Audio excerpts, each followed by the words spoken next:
Tierra Karoua. Welcome to the Woo Report. Yay! I'm so happy to see you.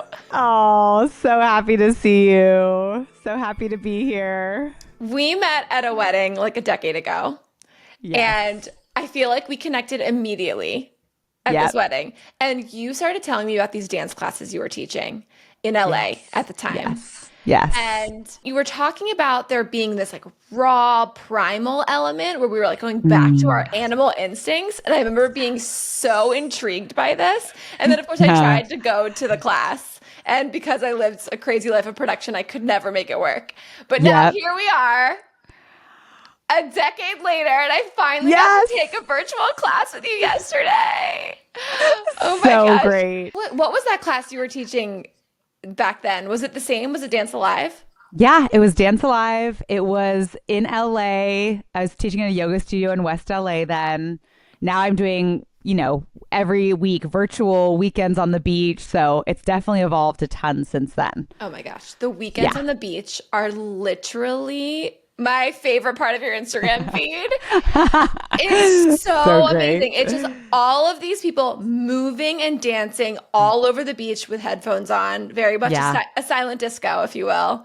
Exactly. But just like moving their bodies and living their best life. It's so good. And you get to go be there and do that and teach them every week. I love it. It's so good. It is the best. It's such a incredible experience. It's amazing. So you have dedicated your life to movement. You are an embodied movement guide. You're a Dance Alive teacher and coach, and you are helping humans reconnect somatically to their inner power. Why is movement so healing? Why do we need to move?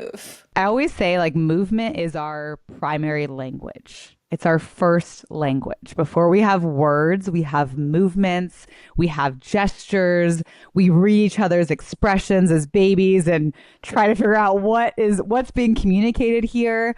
And so it's really, it's our primal nature is movement, is to move when we have loss, to move when we have new births, and to celebrate. It's like that's how we move and process all of life and actually stay true and connected to ourselves and our bodies.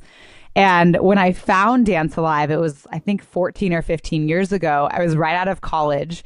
I just got done studying holistic health for 4 years, found Dance Alive, came to a class, and I was like, this is what I've been learning in books, but it's all here, somatically embodied experience. It's not just concepts. It's not just all these good ideas that I read and I knew in my head. I was like, this is living vitality, health, connection, authenticity, all the things that you know are good for you that I learned. I'm like, oh, this is where you actually do it all. So I found that and I was like, this is it. This is what I want to do. My first class I went to, I was like, this is what I want to do for the rest of my life. I want to teach this. It was amazing. And you're so good at it. You're so good at it. So I finally took your class yesterday, and it was, and I texted you this, but it was liberating. Oh, yes. Liberating. So obviously it was a virtual, and I turned my camera off. There was plenty of people in the class that did not have their cameras off, but I turned mine off. And I actually found such permission in that because I found myself doing movements I have literally never done before in my life. Yes. Mostly because movement, maybe especially for women, is usually performative. Totally. Absolutely. And this was wild. So tell everybody about your class and the space that you create. Yeah, so it's really a place where you just get to be yourself. It's like going back to when you're a baby and you have no self-consciousness, no idea of how you should move, no picture. I never did any dance classes when I grew up. I always would watch them being like, this is incredible. But I never did any formal dance training. But I always had this gosh, I've just got to move my body. I've got to move. And so some people come into Dance Live and they have done tons of dance training, and it's a lot to unwind all that kind of performative mechanisms. I luckily didn't have that. I mean, it's also great to get dance training. I also think there's such value to it, but I just came in very like raw to it, just like, oh, great. I just get to move and experience. And so that's really what now I get to create and hold for others, is just a place to really be yourself, to really get to know yourself, to come back to your body, back to your own wisdom that's inside of you, and really get to experiment and explore like, wow, how do I move? How do I listen to myself?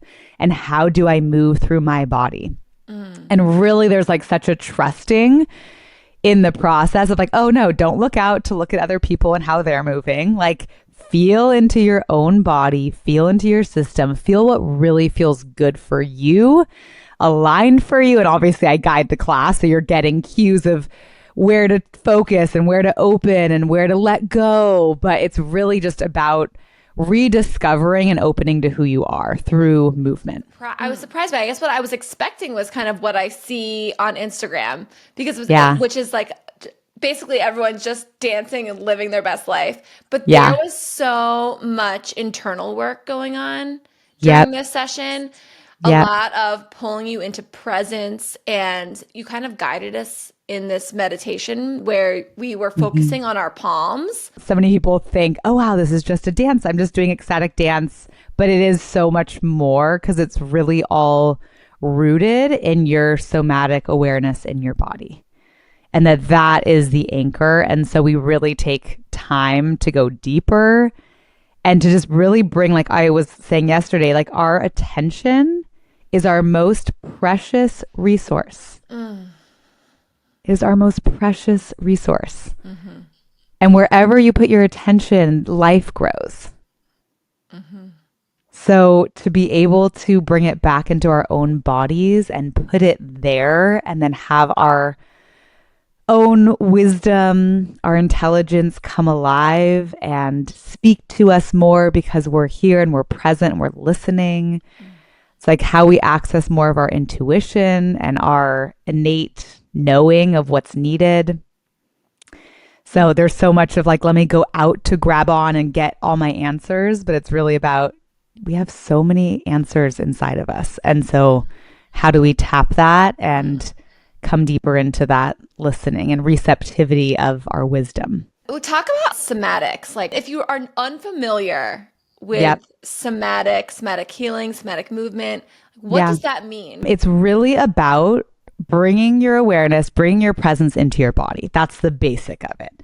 And we are so much just up here in our bodies, cycling, thinking, planning, all of that. And we have a whole body. And so the more that you really bring that focus, presence into your whole body, you also open up to, like, we store trauma in our bodies. We store feelings that we've tried to push down in our bodies. So it's like the more you can actually open up to your whole body, like people, in classes will go into like the hips, and all of a sudden people just start crying, and there's been so much stored pain there, or trauma, or feelings that they've never felt before. And like we're saying with the more raw primitive, like when you really start to open up through the whole body, you're opening up to things that have been stored. So much is stored in our bodies. So it's really a pathway to more freedom, more connection with ourselves, more confidence and love of ourselves, and really open to that all through the body. Somatic is basically body.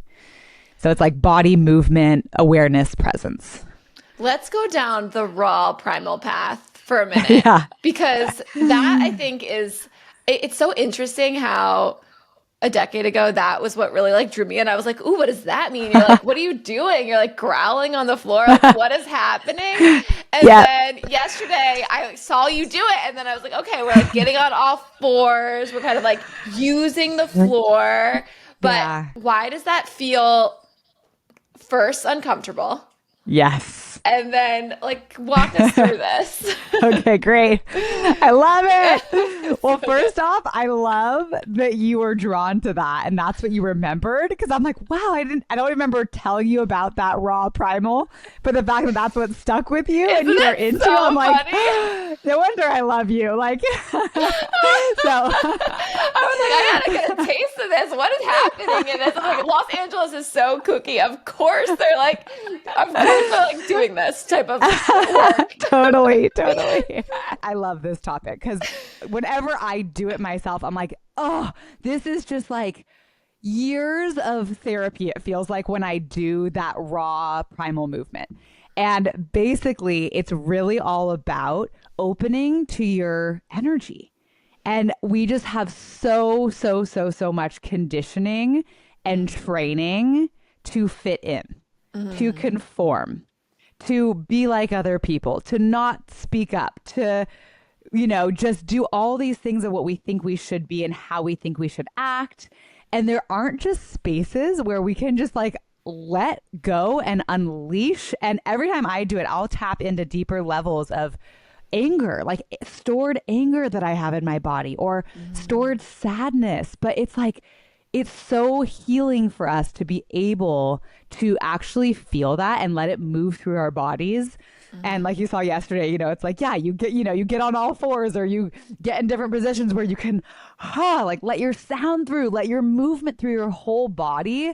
And it really unleashes just more of your authentic energy. And it gives you more vitality. It gives you more energy, gives you more permission. It's just like a permission blaster. Like give yourself permission to be yourself, to live your life, to bring your energy through. Once you do that, then you can find, okay, now how much do I say or not say to somebody in my relationship? Or how do I navigate this challenge at work? But if you don't just have access to that raw energy in nature, it's like you're trying to do too much in your head to figure things out versus like, here's my truth. Now, how do I make things work in my life? Yes, I've been doing it backwards for a very long time. Most of us have, yeah. No, I mean, it's so funny because that is the piece that really resonated the most with me. And then yesterday I was like, okay, here we go. We're like on all fours. We're doing it. But I think I would have been intimidated to do it in a class with people. But the fact that I like was doing it just with you in my ears. Yeah. And I was alone. Yeah. In a room, it felt like, at least for my first time, safe. Totally. And it's really different. Like that's the benefit of the online classes is because you're just in your own space. Like you can set up your space. You don't have to have your camera on. You really can like just feel like, wow, I can really do anything and I'm just held in the container. That's total benefit. And also when you're in a room, like for our workshops, when we have like 40, 50 people who are all doing that and are making sounds, like it is very cathartic. And people are just like, you will feel uncomfortable. Like it is totally uncomfortable to start to open up to more of that energy and bust through all the conditioning that we have. And there is something that's like really powerful down the road after you experience some of it on your own, to have like you're hearing everyone's sounds and it's encouraging you and you're like, wow, I can just do it and go for it because everyone around me is. That's also, it's a whole other level, but both are totally have their place and value and are both incredible. I'm ready for round 2 after the first one. I'll be back. I'll be back in a virtual class. Yay. Oh my gosh. You said something yesterday in class. You said, this is how we heal on a cellular level. And is that just by focusing again on our body and what's happening in our body, just grounding in? Totally. The work is so powerful. Like I have changed so much through my journey. So I came in 15 years ago and was just a completely different person than I am now. And one of my biggest kind of takeaways from doing all the work and now teaching it too is it's like, I'm not a this kind of person or a that kind of person. And I really came in with like, oh, I'm very sensitive. Like, my family would always be like, oh, she's so sensitive. Like she's a very sensitive child, a very sensitive being, so I had so much of this, like, I felt so impacted by people's emotions and people's feelings. And like, it was a lot growing up and feeling like, oh, wow, I was sensitive. I am sensitive, but I had so much identity in that. Also was like an only child, didn't grow up with siblings, really liked a lot of time to myself just to be quiet and be by myself. And I feel like I really need a ton of that. And I feel like through doing this work, my mind has just expanded. So it's like you really get your beliefs and how you see yourself and how you see the world expands. And it's all through more of the somatic work. It's like, wow, relaxing your eyes behind in the back of your head, sensing like your whole brain and your head just opening and expanding. It's like your brain actually opens. There's cells and all of our circuitry actually starts to change and shift through being guided in this work. And then you have new ways of seeing things. You have new ways of experiencing yourself. And through doing all the different types of movement, you really get it. Like I grew so much in like, wow, I am so strong. I'm so capable. I'm so able to, like, now I have 2 kids and juggle work and family. And I know you can relate to like, wow, the juggle is real doing all those things. But it's really like you get to up level your own perception of who you are and not just feel like you're in a box of like, oh, I'm this way and I have to always live this way or any kind of limitation. It's like, no, you can change, you can expand. I've changed so much. I like do so much more than I've ever done with work, with kids, with my marriage, like investing in all of those areas consistently, my health. But it really comes from consistently doing the practice and opening to like, wow, more is possible. That's like one of the biggest things. Like more is possible for me. I can do more. I can relax more. I can love more. I can build more. And I feel like we really need that imprint in our whole systems of like, wow, there's more possible for who we can be, how we can express. So, oof. I needed this today. This is the motivation I needed today, Tierra. I love it so much. Oh my gosh. Okay. You talked about your routines and tell me about like, what does a morning look like for you? You're a busy mom. Okay. Well, this is good timing because literally this last week, I feel like I've finally gotten down a new rhythm that I've been trying to do this for years and I'm finally waking up at like 5, like organically. This has been my dream. I'm like, oh, if I could just wake up at 5 a.m. and have like at least an hour, if not 2, before my kids get up, like that's a dream. This is not already working for me. I cannot do it. I know. It's too early. It's too early. I know. And what happened actually, which is funny, is my daughter, she woke up one morning last week at 5 a.m. and came into my bed and was like, Mom, I'm ready to go. Like, I want to she got really into making these like treasure hunts. And so she's like, I'm ready to go make my treasure hunts. And I was like, okay, go get ready for school. Once you're totally ready for school, you can do your treasure hunt. You can start making it. And so that night I was so tired at like 8 p.m. I was like, okay, I just need to go to sleep early. I got the kids to bed, went down for bed. And then I've started to now get more on this like 5:30, 5:45, like somewhere in the 5s wake ups, which has been like, I've got to find a way to keep doing this. But even before that, like I wake up sometimes like at 7 when my kids woke up for years. And I just was like, I was up late at night. I had to work and do different things. But I would still find like little micro times to take care of myself. And I feel like really coming up with systems too. Mm-hmm. Like I have checklists on my fridge that the girls check off all their morning things they need to do by themselves.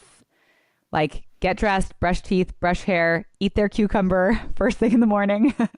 Like do pack their backpacks, like so I feel like I've also really invested in like train and set up my family so that I can also get the nourishment that I need. That's like one of my biggest kind of parenting hacks, so to speak, is like teach them how to take care of themselves so that I can take care of myself and they can take care of themselves. So when it was 7 a.m. Sorry, how old are your kids? They're 5 and 7. We're right there with you. We're right there with you. Yeah. And I think there's so much like I always had like, oh, wow, I feel like I should help. I feel like I should do more for them. I feel like I should. And it's really, I feel like it's been a huge shift for me to go, wow, it's actually such a gift for me to train them to be capable human beings. 1,000%. That's how they build their confidence. That's how they feel strong in themselves, is because they can do the things. And my 5-year-old, when she was 2, she wouldn't let us do anything. Like she was Like I'm doing everything by myself. Don't touch my clothes. I'm putting my clothes on by myself. Like she would be doing that list at 2, but that's just how she came in. My older one was like, help me with every little thing. So they also just come in how they come in. But the more I've gotten them on those kind of systems and structures and they'll do that. And I go into my little sauna in the bedroom. Like I'm going to be in the sauna for 20 minutes. You guys do your checklists. If you need something, come talk to me. Sauna. That's amazing. I know. It's like a very little kind of jerry-rigged sauna. It used to be this huge canvas tent, but our house is pretty little. So it's like this takes up so much space. So I bought a little portable pop-up sauna that's like you would just sit in. And then I just stick the red light sauna bulbs in that. And I just sit cross-legged. My husband can barely fit in it, but I just sit there and sweat off the back because it's so little. Yeah, it's efficient. It's very efficient. Like 15 minutes, I am fully drenched and ready for a cold shower. Oh my gosh, amazing. Okay, so that's what you're doing in the morning then. That's what I do in the morning. I'll do some, and also my husband and I switch mornings. So like he'll be on and get the girls ready one morning. I'll go down to the beach and dance. And then come back and drive him to school and he starts his work. Or the next day, then I'm on, he goes to his workout class, I'm fully on with the girls. I'll try to get a little of that sauna type, that things, whatever I can in while I'm with them and then take them to school. So I feel like that's also a good alternating rhythm. Are you meditating every day? A lot, yes. Yeah. Just and part of the you Dance Alive. Yeah, there's the Dance Live meditations. That's like the founder who started it, Marianne Karou, who's actually my mother-in-law. Oh my gosh, yes. I was like, oh, okay, this is making sense. I love it. Yeah. I'm obsessed. And also your husband is the cutest. The two of you are so sweet together. Oh, thank you. I love your little family unit. It's just so sweet. That's so sweet. Yeah, so she does all these deep body meditations and has like tons of recordings. So I pretty much every day listen, even if it's 5-10 minutes, I'll just listen. And it takes me right back into that internal access, just being able to re-nourish and replenish. I feel like it's such a key piece of going the long run, is that like just receive, don't do anything else, just receive. Well, that's how I felt yesterday when I was doing your class too. You started the whole thing. We were, jumping around. You were like, "You are a miracle." I was like, "Yes." You're like, "Are you ready to receive?" I was like, "Okay, let's go." Yeah. It just like feels so good. So necessary. I'm so glad. So when you are meditating, you're listening to something, but where are you? Are you laying down? Are you sitting up? Like, what does it look like? Yeah, I love just laying down. Even this morning, I woke up at 5 a.m., the organic wake up. I was tired, so I listened to one of the meditations for 30 minutes and just laid there. I was like, I need a little more rest, but I want to be focused, not just getting into activity. So really just dropped in, laid down, put my headphones in. And it's so good because it's guided really back again into the body. So it was all about the breath and feeling the breath. But I'll listen while I drive. It's actually my favorite time to do meditation. Some people are like, I would fall asleep. That's not safe. But for me, I get in such a focused zone while I drive. So it's one of my key things. Like while I'm driving the kids to school or we drive home from school, I'll just put it on. And I'm so focused on driving that I really can also listen and hear the directions really well. So I love that. So good. What would you say your spiritual belief system is? Oh, I love it. Or do you have one? Yeah, of course. Oh my gosh. I'm like, how do I frame it? Yeah. I didn't grow up with any religion at all. Like my parents both like just kind of, I feel like more God. I mean, nature was their God. But my dad's an organic biodynamic farmer. My mom was very much immersed in the earth. She was a park ranger for a long time, like in the Hawaii volcanoes and up in Northern California. So a lot of earth and nature. And so I feel like that's always been a huge way that I've really connected to myself, to spirit, is a lot through nature. And really being out in nature. And then also now through all the movement work, I'm like, that just takes me right into contact with my spirit, with who I am. And I really I always have felt like there is such a huge presence. So I just feel like there's, whether it's God or spirit or goddesses, gods, like I really just can feel consistently like, wow, I'm being held by a greater force, by a greater purpose. And it gives me so much relaxation and trust and belief, like just feeling like, wow, there really is a greater force that's holding us all, a greater plan, mission. I really feel like all of us coming to Earth, like we are here on missions, like you are bringing what you're bringing through. Like we all have different pieces to play and different parts of the mission of just really bringing in more light and transformation and change. And we're here. It's a very, I feel like a very, what's the word? Like baby planet in a certain way. Like we have so much that we need to evolve and grow into.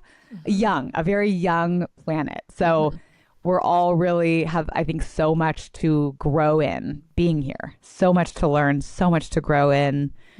It's a wild ride, but we're all doing it and we chose to be here. That's my belief. Like we chose to be here for a reason at this time to learn, to grow, to share. And we're being backed up tremendously. So, Do you feel like you commune with the higher power, or are you, when you meditate, if you meditate without a guide, are you like, are you talking to someone other than yourself, or a mhm. being or a spirit? I love it. I really feel like for me, I've always really connected a lot through my body. So I feel like there's different, we kind of have different, everyone has a different way that they connect. There are some people who hear things auditorily, some people who see things visually.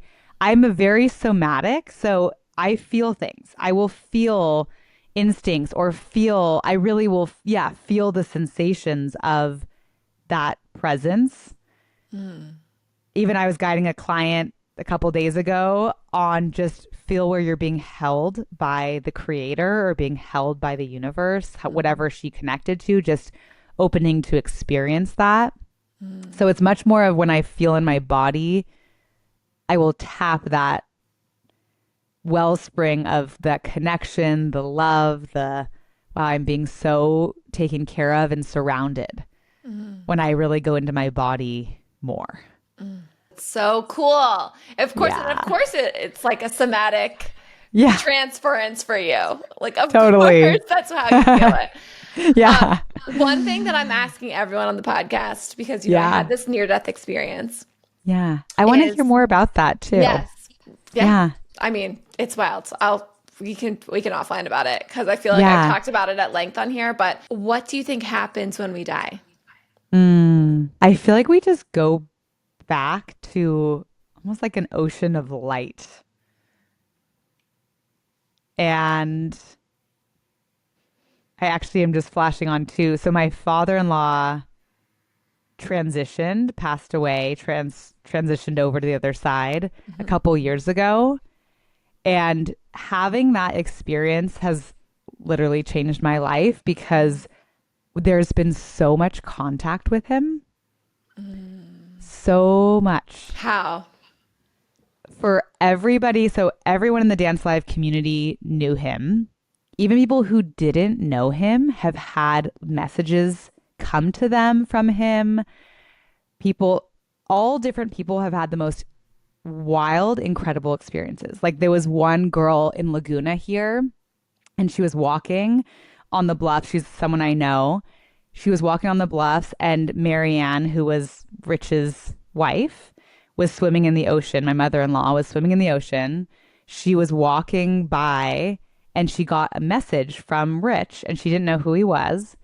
And she got a message, and she'd only had that happen maybe a couple times. She went down to the beach and told Marianne the message, and he said, "Oh, go right now, tell Marianne that I'm with her all the time, that like I'm the air that she breathes, I'm the water that she swims in." It was like the most beautiful, like, oh my gosh, I was like Chills. bawling hearing it. Yeah. Like just I like and like I love you, like he said, "I love you infinitely." And then when she told Marianne that, she was like, "I feel kind of funny saying like I love you infinitely. Like I never say the word infinite." And Marianne was like, that's how he would sign every single card to me was I love you infinitely. So it was like, Woo! yeah. Okay. That's like one of maybe 1,000 stories. Wow. Like I've had experiences. I was driving my car, I had music on. My daughter wanted a song and I was like, not right now, maybe later. And then the song like comes on and completely changes and like her exact song that she wanted. And he had a real connection with my daughter with music and dancing. Oh Like my they would go, like gosh. he was like a shamanic, incredible man. Whole other level I could get into, but he was incredible. And so they had a real connection. And so all of a sudden her song comes on. I'm like, okay, hi, Rich, hi, Riri. So Oh it my was just gosh. like thing after thing, people getting messages, people having birds come up right to them, like tons of bird Mm. connections and sightings and hawks and owls, like just tons of those experiences. So that really also shaped me with like, wow, seeing like he's here, we're all going to be on the other side here and can kind of have the choice to either stay here, be here, go into other realms. I feel like with him, he's with us all. I can feel it consistently. I felt him with me in all different moments. Like, wow, he's right here behind me.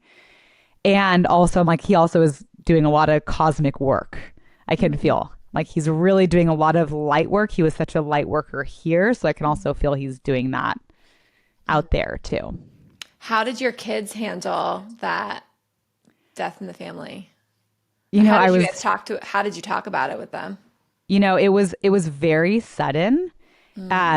So we were all together at our house and we found out and we all just immediately got in the car, drove up to LA to be with mom and the whole family.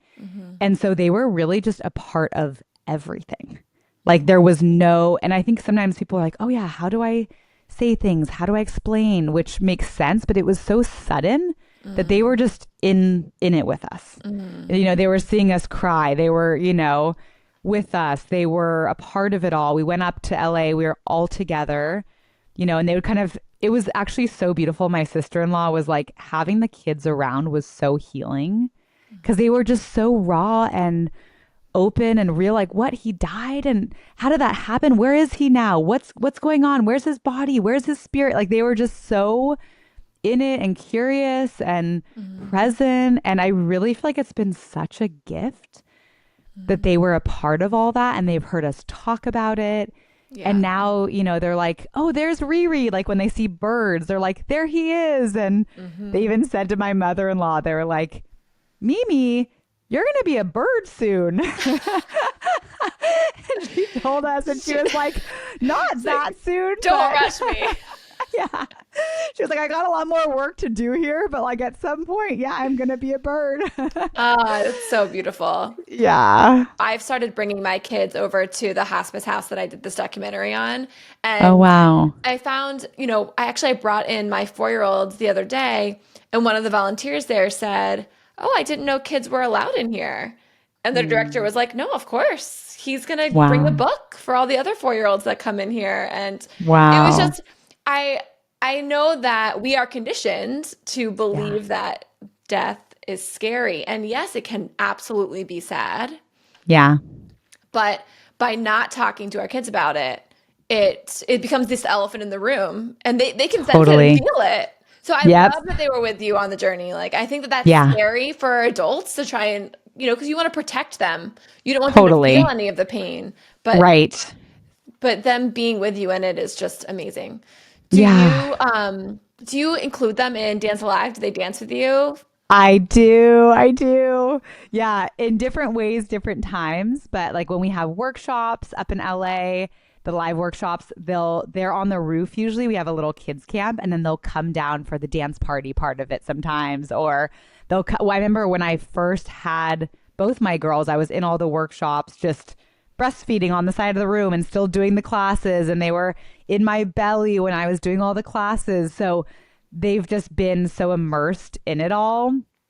My daughter Kaya, who's 7, like we went over to a friend's birthday party, and she was like, Mom, bring the speakers. We got it. Let's do a dance alive dance for this guy. Let's bring the dance party. And so she like set up everybody there. Okay, you guys, after we sing, we're going to do a dance party. She put on the speakers. I was like, you're going to be the next dance alive teacher, Kaya. I'm obsessed. I love it so much. It's so good. I know. Oh my gosh. Well, okay. So everyone can do this virtually, but then you also are teaching classes. You're in the South Bay? Yeah. So I'm in Laguna Beach. So I do a once a month class on the beach in Laguna, a once a month class on the beach in Encinitas, North County, San Diego.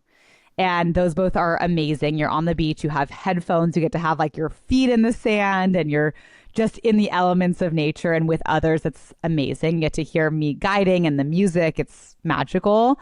And then online every Tuesday morning, every Wednesday evening, I'm teaching and leading class online, and people gather in Santa Monica on the beach also. So there's like a big group of people. That's really where we started. There's a big group in Santa Monica every Wednesday night who does class on the beach and listens together from my live stream. Oh, that's amazing. Yeah. That is so cool. So fun. I love it. Yep. Just up the coast, up and down the coast, across the coast. Doesn't matter. We're spreading through all of Southern California, and it's amazing. People come on from Switzerland and from Israel and Canada, and they fly in. Like we have monthly workshops in LA too that are all live and online too. So we have lots of people coming in for it all. Oh my gosh, I love amazing. it. And I noticed yesterday too, some people were like working. Some people were just like having you on in the background. Yes. Which I was like, I would like that too, because I know. It just feels good. It feels motivating, and you can still move your attention to your palms while you're working. Absolutely. I always encourage people, like, just come on, no matter what you're doing. Like, you can be driving, you can be with your kids, you can be working, and you just get the imprint. Even if you're not listening consciously, like you're getting energetic imprint of open to yourself. Feel in your body. Like you're just getting that like somatic imprint and energy of connect to yourself.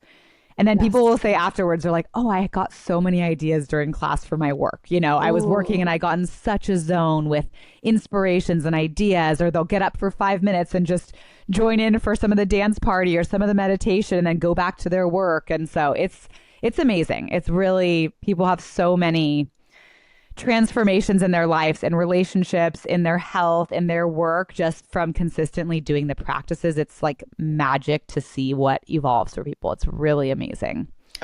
And then it just feels so good. It just feels good. Yes. Yeah, you feel so good and light and open and connected and grounded. It's like very holistic nourishment. Well, thank you for your work. Yeah. You're doing the work over here. Oh, thank you for Laura. being on here, Tierra. So good to see you. You too. Thanks so much for having me. I loved being with you here. This was so fun. Thank you, Tierra. And thank you for listening to The Woo Report. I've linked below how you can access her class. If you would like to Zoom or if you want to go be there in person, that is on my to-do list. For way more woo-woo, please follow and subscribe to the Woo Report podcast on YouTube, Apple Podcasts, Spotify, iHeart, or wherever you love to listen. Never miss an episode of the Woo Report by joining the community at thewooreportpodcast.com. Thank you for liking, sharing, rating, and loving on this little slice of magic. I am so, so grateful you are here. Bye.